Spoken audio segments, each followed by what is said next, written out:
In the rigid and unforgiving world of early modern Europe, a woman's life was often decided before she could even speak for herself. Birth determined destiny. Gender defined freedom. For most women, the future offered only a handful of paths: marriage, servitude, or the convent. Against this backdrop, one woman chose a path so dangerous and extreme that it defied every rule of her time. Her name was Catalina di Erauso, and for more than 40 years, she lived her life disguised as a man. Catalina was born in 1592 in San Sebastian, a coastal town in northern Spain.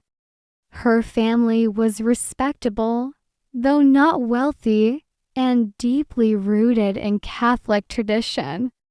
From an early age, Catalina showed signs of defiance. She was described as stubborn, restless, and unwilling to submit to authority. These traits were not tolerated in girls, especially in a society that valued obedience above all else. At the age of 4, Catalina was sent to a Dominican convent. This was not unusual. Families often placed daughters in religious institutions, sometimes permanently, sometimes until marriage arrangements were made. The convent was meant to shape her into a pious, disciplined woman. Instead, it became the place where her desire for freedom grew strongest. Life inside the convent was harsh. Days followed strict routines of prayer, silence, and labor. Punishments were severe, and individuality was crushed. Catalina struggled constantly with the rules and authority figures. She fought with other novices and clashed violently with the nuns who tried to control her. The walls of the convent felt suffocating, and the idea of spending her entire life there filled her with dread. At the age of 15, after a particularly brutal confrontation, Catalina made a decision that would alter her life forever. One night, she cut her hair short, stole a set of men's clothes, and escaped the convent under cover of darkness.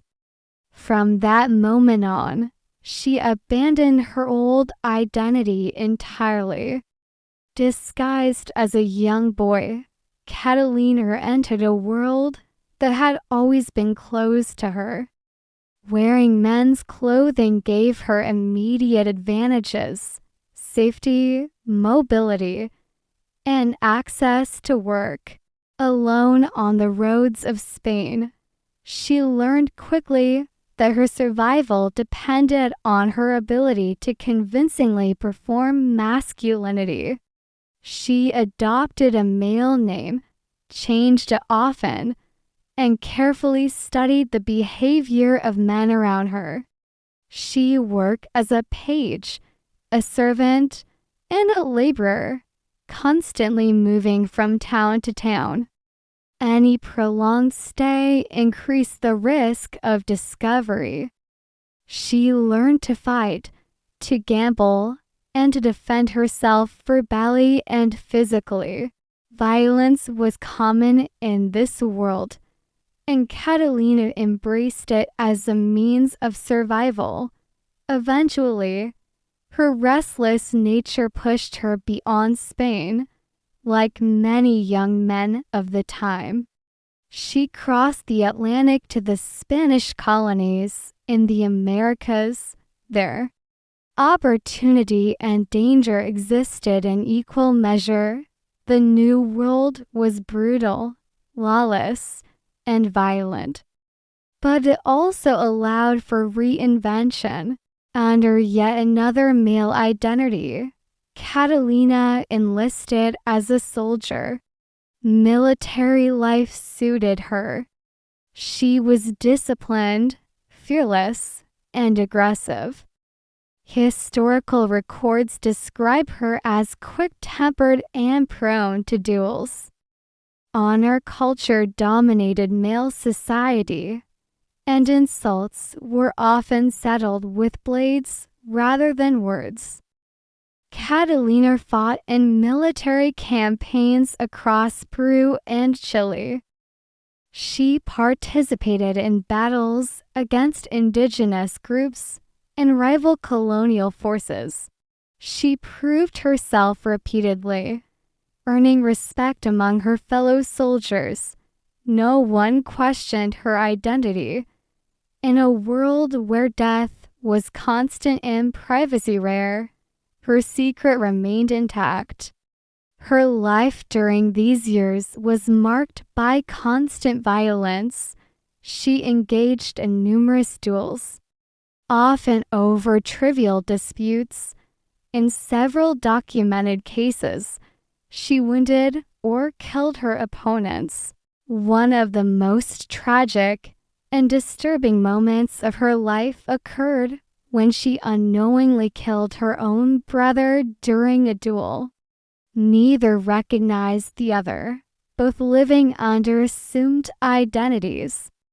The truth was discovered only later, adding a heavy psychological burden to Catalina's already dangerous existence.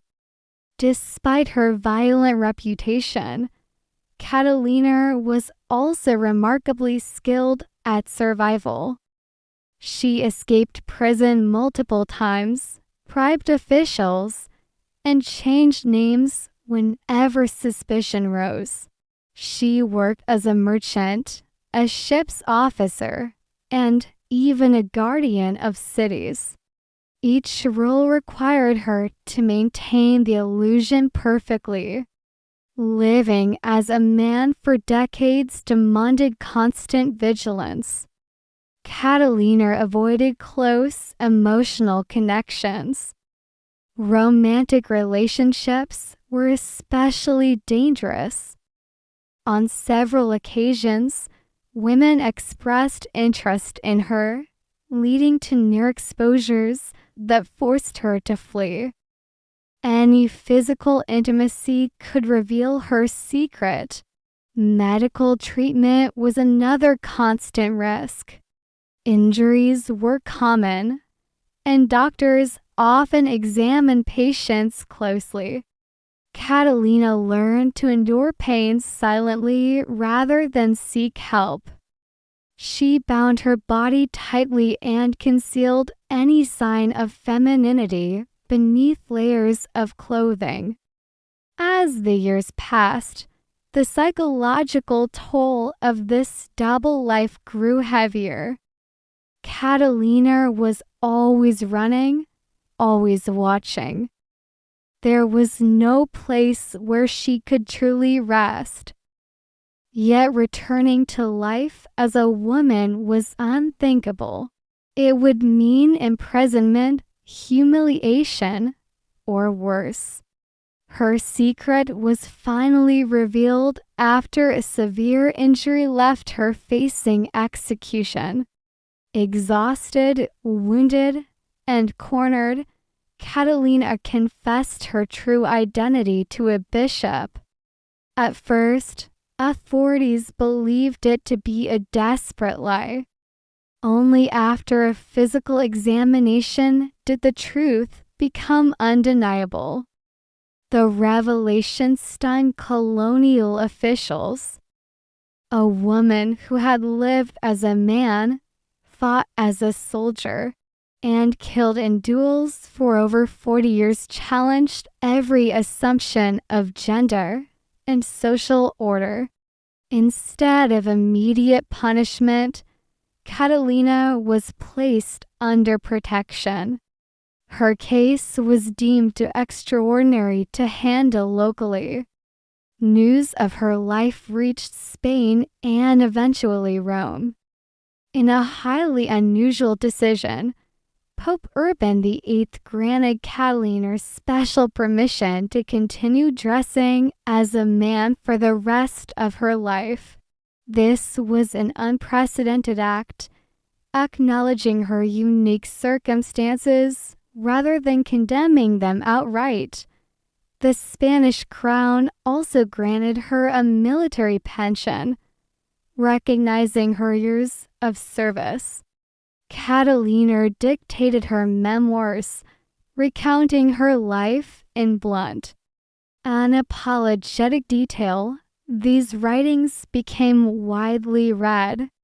Though controversial, some praised her courage, others condemned her violence, and many struggled to categorize her at all. In her later years, Catalina settled in Mexico, working as a mule driver. Even then, she continued to live as a man. The disguise had long ceased to be a disguise. It was her identity.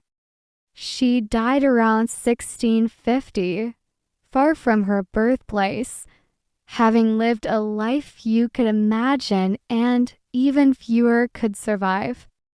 Her story is not a myth. It is documented through court records, military archives, and her own testimony. Catalina de Erraza's life forces us to confront uncomfortable truths about freedom, identity, and the cost of survival in a world built on rigid roles. In a time when women were denied choice, Catalina chose danger. In a society that demanded obedience, she chose defiance. And though history struggled to understand her, her footsteps remain etched deeply into the past, a reminder of how far one person can go to claim their own life.